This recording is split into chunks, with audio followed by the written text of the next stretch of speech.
Jeff Rutledge has been a pioneer in this now world of bringing healthcare to the virtual world, and is going to share some lessons he's learned in building that platform in HealthTap. Jeff. Thank you, Dan. Well, hi. It's wonderful to be here on the last day and the closing out session for the wonderful seminar we've had for the last 4 days. It's been amazing to meet and connect with folks here. I'm going to describe how virtual health technology is transforming the way primary care is being delivered.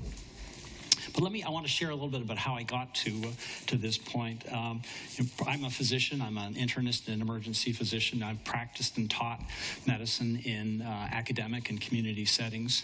But I'm also a nerd, and my mission in life was to use technology to improve the way doctors and other healthcare professionals deliver care. So I studied computer science, and I got the PhD at Stanford. Then I got the faculty job, the tenure-track faculty at Harvard Medical School. I was at Beth Israel Deaconess Medical Center, and then I got the NIH award, and I focused on creating, using technology, creating models based on causal probabilistic knowledge-driven models combined with numeric simulation models of cardiopulmonary physiology, built a decision-theoretic treatment planner for patients in the ICU based on optimizing a multi-attribute preference model. But in the end, I realized this system was not going to have a big impact, not going to reach very many people. And so I left my job at Harvard, and I came back and joined a fledgling startup at California. And this was in the era when the internet was new, and we wanted to use the internet to disintermediate all of the healthcare providers and make healthcare better. And although that initiative had some issues, one thing we did was we said we should make health information available to consumers. And I had the pleasure of building the first consumer health website at a company called Healthion. And you've probably heard of it because you know it today as WebMD. I subsequently went on to work at Hippocrates, where I was head of product and demonstrated that doctors would use mobile devices at the point of care to improve the way they delivered care. I put those two together when we created HealthTap back in 2010, based on this premise and this understanding that healthcare was going to be available on mobile devices, and we wanted to be there first. So it turns out the journey has taken us to the realization that virtual primary care can be delivered on our healthcare devices. We first implemented a digital urgent care service in all 50 states, 24/7, back in 2014.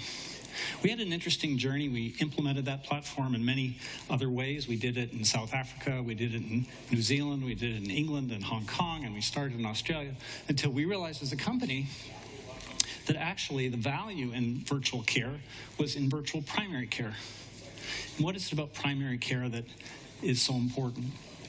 And why is it that we're now on the cusp of a transformation of primary care to virtual primary care? Well, it turns out, as others have commented on this meeting already, that when you have primary care, when people have a relationship with a primary care doctor, they get more preventive care by substantial margins. They have dramatically higher confidence in things like vaccines, almost double the rate of vaccine confidence among people who actually have a primary care doctor that they know. And as has also already been mentioned, healthcare costs go down.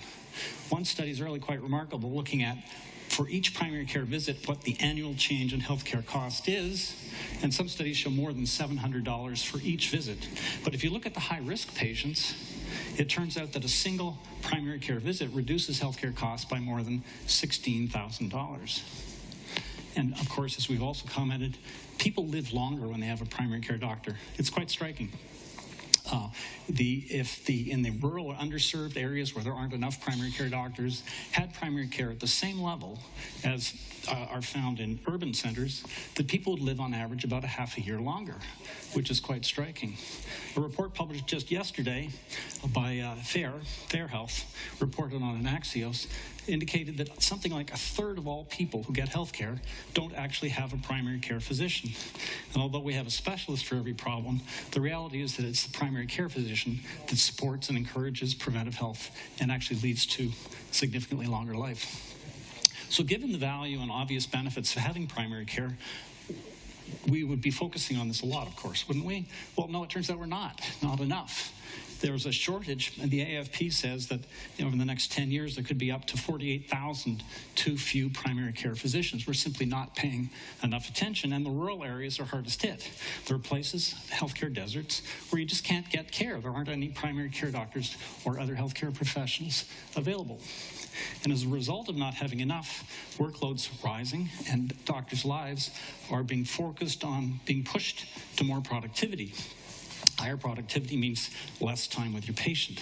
This is not satisfying for doctors. It's leading to burnout and making it harder as doctors are leaving the field because it's so unpleasant, leaving more work behind for those who remain. So burnout is a problem in primary care. So it turns out that virtual primary care is at least part of the solution, maybe a big part of the solution to not having enough primary care. It turns out that virtual primary care is more convenient. It's actually as or more effective than in-person primary care for most people. And interestingly, it's far less costly to deliver healthcare virtually.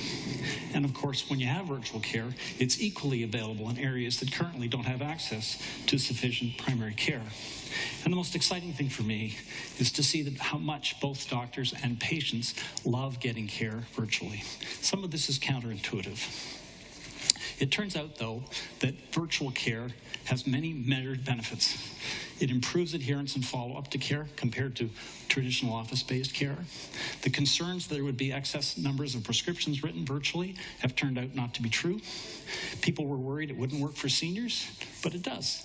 We see that the largest rising segment of users of the population, and even for people with dementia, when they have a care provider, they can still be guided to use virtual care from home.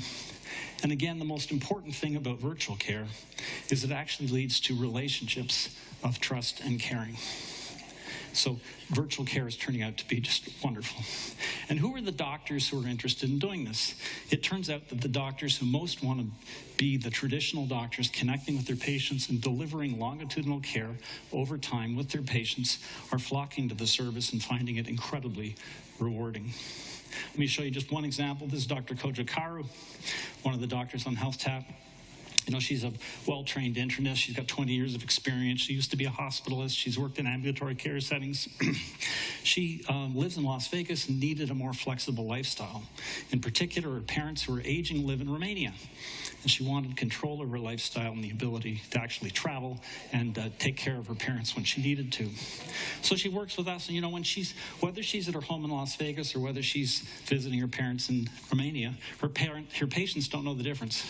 She connects virtually over the internet with the server. Of course, all the data and security remains on the U.S. server, but she connects to us from her location.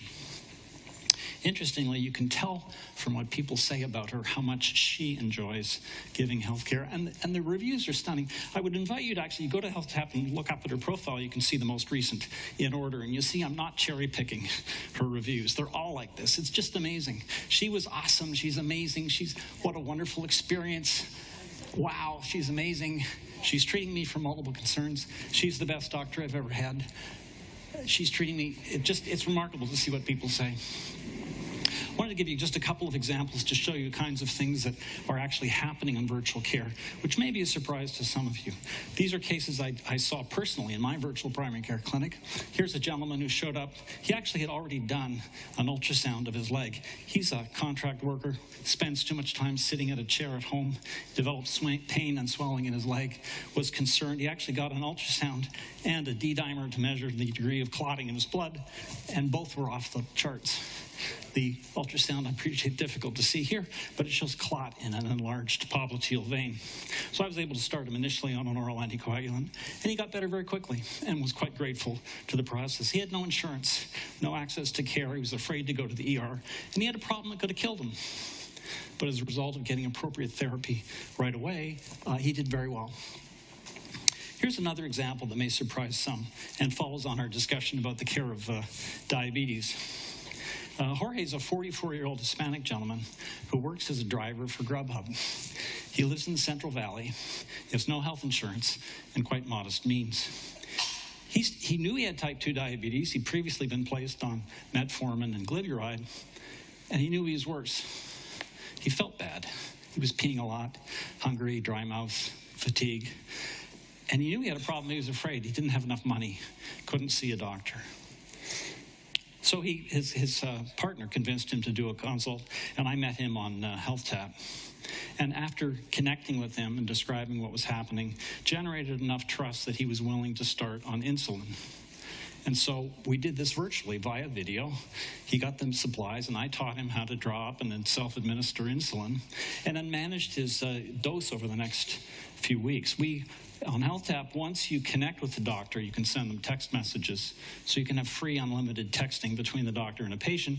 The doctor gets to manage how that works. So I encouraged him to send me his routine blood sugar measurements, and we adjusted his dose. And over a few days, we got his blood sugar down. And as you can see from the chart, we achieved essentially normal blood sugar levels virtually with a gentleman at incredibly low cost compared to what any other option might have been. And finally, I'll end with a comment of the last patient here. Janie is a very high-functioning 46-year-old Asian executive. She lives in the Sacramento area, actually commutes to work in the Bay Area. And she has multiple complicated medical problems. One of the most challenging and interesting internal medicine patients I've had the pleasure to take care of. And she read an article I wrote. It was entitled Myths and Misconceptions About Virtual Primary Care. And she sent me a note. She said, "Jeff, you missed something. I want you to go and update that article." And these are her words exactly. She said, "I want you to say that telemedicine can work for patients with complex medical history, because a PCP who's familiar with the patient's case can better prepare patients for specialty visits and be more effective at coordinating their care." So our patients are telling us this is working. Our doctors are telling us this is working. It's a solution that makes doctors happy, patients happy, and allows us to distribute primary care to all the places it needs to be. And so I make the point, and I'd like to repeat, that virtual primary care is in fact transforming the way primary care is being delivered, enabling the widespread delivery of a more convenient form that's more effective and highly affordable for healthcare. I put a link here to a set of sources, resources, and references that give you data around the various assertions I've made here today. I welcome you to look at it. There's actually a bit.ly link, bit.ly/virtual healthcare, which will give you the same information if you're interested.